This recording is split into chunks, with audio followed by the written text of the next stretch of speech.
नमस्कार, आप सभी को 18 फरवरी से शुरू हो रहे तिब्बती नववर्ष लोसर की हार्दिक बधाई और शुभकामनाएं। भारत में बसे तिब्बती समुदाय के लिए लोसर पर्व का विशेष महत्व है।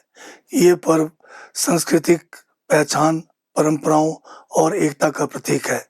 भारतीय समाज के साथ मिलकर लोसर पर्व मनाना भारत की बहुसांस्कृतिक परंपरा को और सुदृढ़ करता है।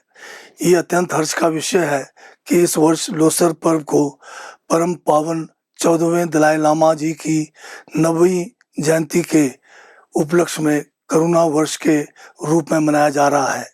परम पावन दलाई लामा जी का संपूर्ण जीवन करुणा, अहिंसा, शांति और मानवता के मूल्यों का जीवंत उदाहरण है।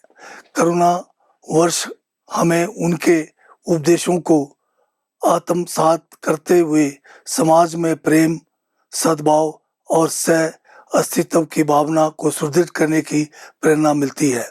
परम पावन दलाई लामा जी का व्यक्तित्व सरलता, विनम्रता और हास्य से परिपूर्ण है।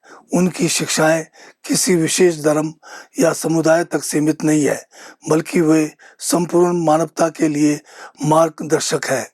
आज जब विश्व संघर्ष, हिंसा और असहिष्णुता जैसे परिस्थितियों से जूझ रहा है, परम पावन दलाई लामा जी की शिक्षाएं पहले से कहीं अधिक प्रासंगिक हो गई है।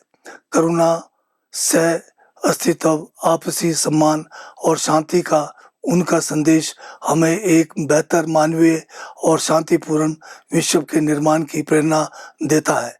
आइए इस पावन अवसर पर हम सब मिलकर करुणा, आपसी सम्मान और सामाजिक समरसता के मार्ग पर आगे बढ़ने का संकल्प लें तथा एक शांतिपूर्ण और मानवीय समाज के निर्माण में अपना योगदान दें। धन्यवाद। जय हिंद, जय हिमाचल।